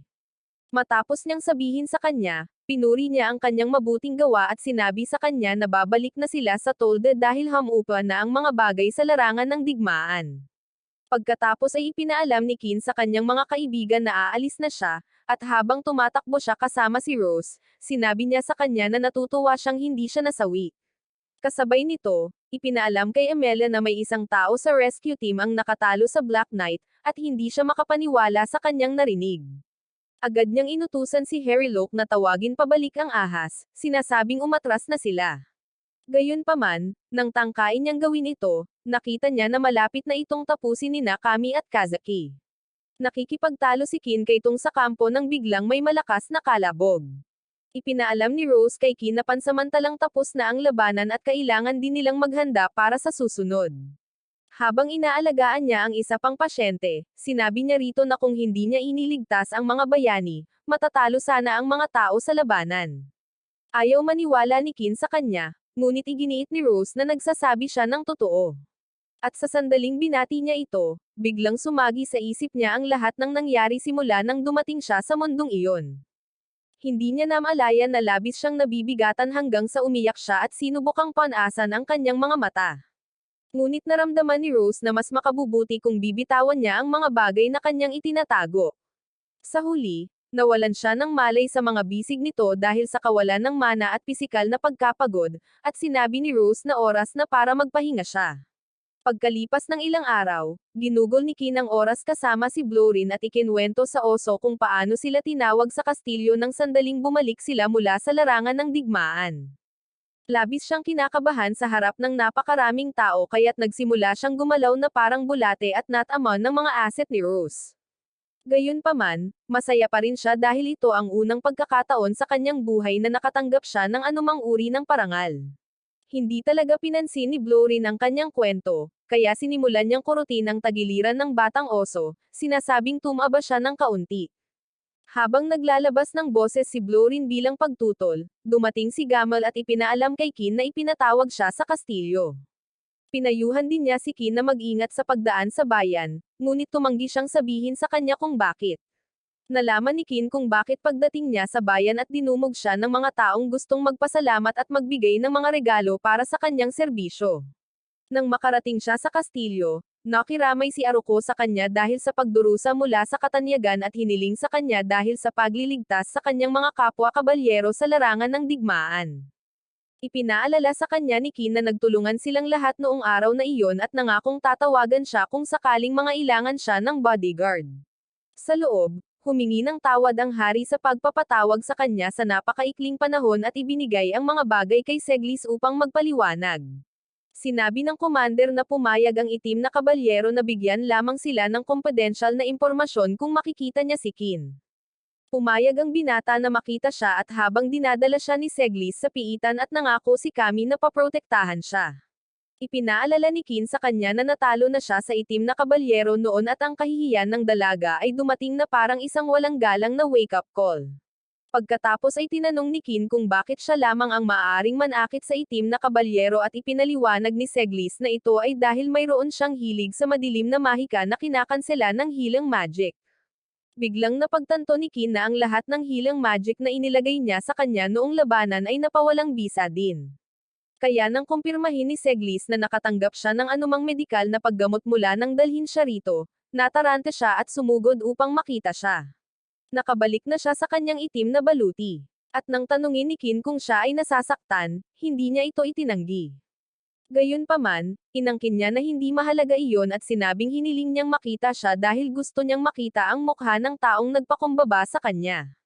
Napansin ni Kin na nahihirapan siyang magsalita, kaya hiniling niya kay Seglis na payagan siyang pumasok sa selda. Nang magawa na ito ng commander, nilapitan ni Kin ang kabalyero at hiningi ang kanyang kamay, ngunit pabiro niyang tinanong kung gusto ba niyang magtanong kahit halos hindi niya ito kilala. Dahil dito, nawalan ng kontrol si Kin at sinigawan siya. Kaya, agad niyang inilagay ang kanyang kamay sa kamay nito at nagsimulang mataranta ng paganahin nito ang kanyang mahika. Ngunit hindi binitawan ito ni Kin at inilipat pa ang kanyang pangalawang kamay sa mukha nito upang ipagpatuloy ang kanyang trabaho. Sapat ang kanyang kabaitan kaya kumalma ang babae at hindi namamalayang hinawakan ang kamay nito sa mukha nito.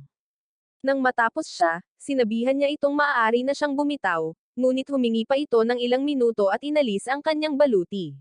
Doon nakita ni Kin na umiiyak na ito. Kaya, bilang isang simpleng maginoo, hinayaan niya itong gawin ang gusto niya. Kinabukasan, ipinagpatuloy ni Rose ang pagsasanay kay Kin. Ngunit sa halip na patakbuhin ito at gawin ang iba pang mga bagay, nagpa siya siyang turuan itong lumaban. Bueno, iyon ang sinasabi niyang dahilan ng pagsasanay. Ngunit pagkatapos ay sinabi niya sa kanya na susuntukan niya ito at nais niyang iwasan ang mga ito. Agad na umatras si Kin dahil ang mga kamao ng babae ay halos kasing nakakasawi ng kay Manny Pacman. Ngunit hinawakan niya ito bago pa ito makatakas at sinabing gusto niyang matutunan nito kung paano hindi gaanong umasa sa kanyang mahika dahil hindi ito gagana laban sa mga pinsala mula sa mga isinumpang armas. Nangako siyang magiging mahinahon siya sa kanya, ngunit alam ni Kin na hindi dapat maniwala sa mga salitang iyon, kaya nagsimula siyang magprotesta. Bilang tugon, inihagis niya ito sa ere at naghanda ng isang mahiwagang kamao upang salubungin siya pabalik, sinabihan siyang huwag itong harangan. Ang suntok ay napakalakas kaya't nawalan siya ng malay, at nang magising siya, sinubukan niyang i-gaslight ang kanyang sarili sa paniniwalang nananaginip lang siya. Ngunit pagkatapos, binasag ni Rose ang kanyang mga buko-buko at sinabihan siyang maging matatag. Pagkalipas ng 3 araw, binisita niya ang Black Knight at patuloy na nagrereklamo sa kanya tungkol sa kung paano siya tinatrato ni Rose na parang isang practice dummy. Nang hindi siya tumigil sa pagsasalita, tinanong ng babae kung ano ang layunin ng kanyang pagbisita, at inamin niyang napunta lang siya rito dahil araw ng kanyang pahinga mula sa pagsasanay. Pagkatapos ay walang kamalay-malay siyang nagtanong kung ano ang mga plano niya para sa araw na iyon, at mabilis ang sagot ng babae na magpapalamig siya sa kanyang bagong kulungan. Sinubukan din niyang magsalita ng iba, ngunit naging mas malungkot, ibinalik ang kanyang helmet, at sinabihan siyang umalis, kaya sumunod siya. Di nagtagal pagkatapos niya, dumating si Rose, na ipinadala ng hari, at sinabihan na sabihin sa babae na dalawa lang ang kanyang pagpipilian. Mabubulok siya sa bilangguan or magiging sakop ni Rose. Nang mapagtanto niya na si Rose ang masamang kapitan na sinabi sa kanya ni Kin, natakot siya at tumanggi. Bilang tugon, inatake ni Rose ang kanyang ulo ng karate, siniguradong magdagdag ng mahika at nilagyan siya ng kwelyo na pangmansiling. Sinabi niya sa kanya na sasama siya, ngunit tumanggi ang babae, kaya't natambo siya sa pamamagitan ng pagpukpok sa noo. Kalaunan, habang tumatakbo si Kin kasama si Blorin, biglang sumulpat si Rose at sinipa siya, sinabihan niya itong magpahinga. Nagreklamo ang lalaki na hindi niya kailangang maging marahas, ngunit tumahimik nang mapansin nito ang bug code sa kanyang kamay. Inihiga siya ni Rose sa lupa at ikinagulat ni Kin na isiniwalat niya na siya ang kanilang bagong kasamahan. Kaya, nang magising ang kabalyero, nakiramay siya sa kanya. Nang gabing iyon, ipinatawag si Kin sa opisina ni Rose, at ipinaalam nito sa kanya na pinili siya ng hari upang samahan sina Kami at Kazaki upang maghatid ng mga misail sa mga bansang maaaring maging alyansa. Nataranta si Kin dito, ngunit sinabihan siya ni Rose na itigil ang pagmamaliit sa kanyang sarili at pinayuhan siyang magsimulang maghanda para sa paglalakbay. Kinabukasan, pumunta si Kin sa bayan upang kumuha ng isang bagay, ngunit dumating si Kami at sinimulan siyang guluhin gaya ng dati. Habang sinusubukan niyang makahanap ng paraan upang makatakas mula sa kanya, nakita niya si Amako at mabilis na tumakbo papunta sa kanya. Binuhat niya ito upang matiyak na hindi ito tatakbo, at sinabi sa kanya ng babae na hinihintay siya nito. Sinabi niya na kailangan niyang bayaran siya sa pagbabahagi ng kanyang pangitain at ang kabayaran na gusto niya ay para mailigtas niya ang kanyang ina. Nang makita siya ni Kami, sumugod siya at nagsimulang magbunyi sa kung gaano ka-cute si Amako. Ngunit sinigawan siya ni Kin upang basahin ang silid. Pagkatapos ay hiniling ni Amako na ibaba siya at sinabi kay Kin na nais niyang ilipat ang kanilang pag-uusap sa isang mas tahimik na lugar. Samantala, sa wakas ay nagsimula na ang Black Knight sa kanyang pagsasanay, ngunit hindi ito pinapadali ni Alec at ng iba pa para sa kanya. Matapos nilang madapa siya, tumanggi siyang bumangon muli. Ngunit pagkatapos ay dumating si Rose at binigyan siya ng maharlikang sampal, at agad siyang naging flash. Dahil lahat ay nasa pagsasanay, dinala ni Kin sina Kami at Amako pabalik sa bahay upang ipagpatuloy ang talakayan.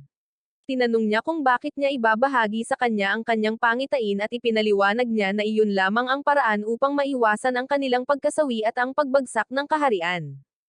Tulad ng sinabi ni Rose dati, si Amako ay isang orakulo ng panahon at nakita niya ang pangitaing iyon mga 1 taon na ang nakalilipas. Gayunpaman, hindi niya sinabi kahit kanino dahil mabubunyag siya nito at wala siyang lakas ng loob na iwan ang mga taong tumulong sa kanya. Kaya, nang malaman niya kung sino si Kin, napagtanto niya na maaari siyang magtiwala sa kanya upang iligtas ang kaharian at ang kanyang ina.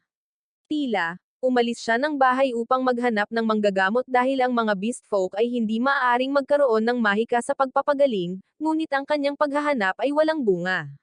Tinanong ni Kin kung bakit hindi siya pumunta kina Ororo at Urga, at ipinaalala niya sa kanya na ang magkapatid ay walang karanasan sa pakikipaglaban. Tungkol naman kay Rose, Ang babae ay isang masamang mangkukulam, at nakita ni Amako ang isang pangitain na tinatanggihan siya nito, kaya si Kin lamang ang kanyang pagpipilian. Ipinaliwanag ni Kami na hindi maaaring basta-basta tumayo at umalis si Kin dahil sa kung sino siya. Gayunpaman, sinabi niya na may paraan pa. Dahil nakatakda silang maglakbay sa ibang mga bansa, naisip niya na maaari silang huminto sa teritoryo ng mga halimaw, ngunit kailangan muna niyang kausapin si Rose tungkol dito. Bago umalis ng silid, sinabihan niya si Amako na sumigaw kung magsisimulang kumilos si Kami na parang isang ganap na weirdo, at tumutol si Kami. Pagkalipas ng ilang minuto, natagpuan niya si Rose at ipinaliwanag ang sitwasyon sa kanya.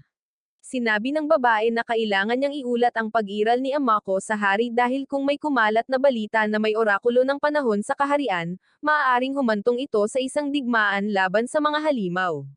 Gayunpaman, dahil pinag-uusapan ni Kin ang pagbabalik ni Amako sa bahay, kakausapin niya ang hari at titingnan kung ano ang mangyayari. Pagkatapos ng kanilang talakayan, bumalik si Kin sa loob at bago pa man siya makapagsalita, nahinuhan ni Amako na kailangan nilang maghintay ng kaunti. Biglang naging madrama si Kami nang marinig niya ito dahil naniniwala ang talunan na babae na nag-usap sina Kin at Amako ng may telepatiya. Malinaw na hindi nila siya pinansin at pinasalamatan ni Amako si Kin sa pagtulong sa kanya, ngunit sinabi niya na siya ang dapat magpasalamat sa kanya. Nang gabing iyon habang kumakain, inabot ni Kin ang isang journal sa itim na kabalyero at binigyan siya ng parehong payo na ibinigay sa kanya ni Rose nang ibigay nito ang sarili niyang journal sa kanya. Tila binago nito ang mood ng babae at sa wakas ay nagsimula na siyang kumain. Habang lumilipas ang mga araw, tumakbo si Rose at tinatrato siya sa parehong paraan ng pagtrato niya kay Kin noong una itong magsimulang magsanay. At sa unang araw ay nagsanay siya kasama si Kin. Nagulat siya nang makitang hindi ito hihingalin or pagod at napagpasyahan niyang hindi tao ang lalaki. Sa ika-10 araw, nakarinig siya ng mga boses sa kagubatan. At nang mag-imbestiga siya, natagpuan niya sina Kin at Rose na nagsasanay na parang ang kanilang mga panggitnang pangalan ay Goku at Vegeta. Hindi lang iyon, kundi kumikilos din sila na parang mga kriminal sa labas.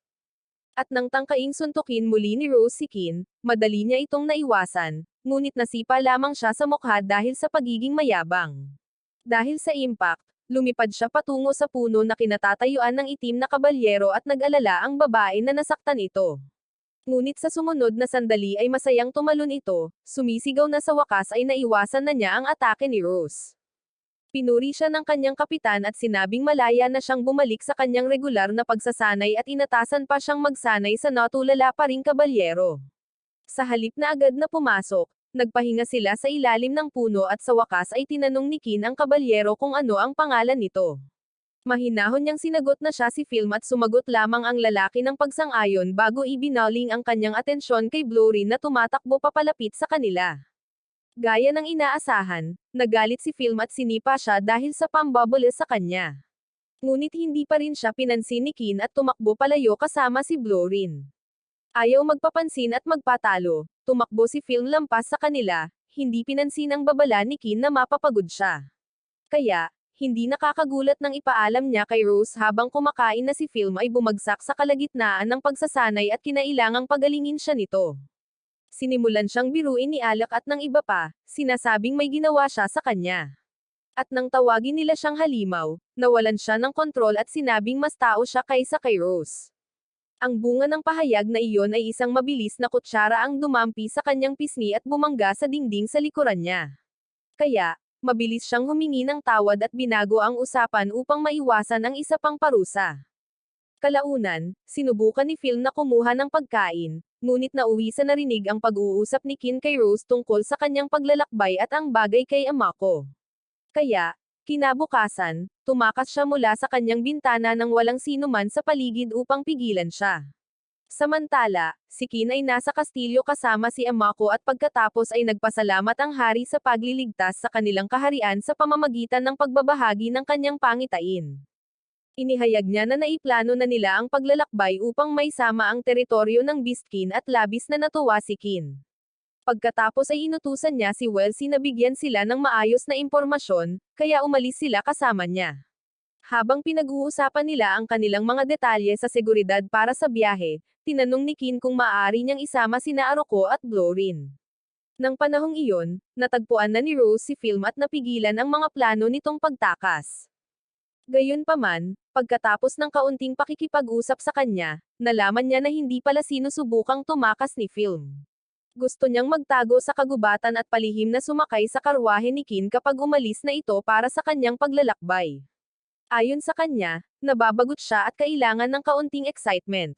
Kaya, nangako si Rose na ibibigay sa kanya ang gusto niya. Nang gabing iyon, natagpuan siya ni Kin na aalis na siya kinabukasan, ngunit sinipa niya ang kanyang mga binti at inilabas ang kanyang dila bago galit na umalis.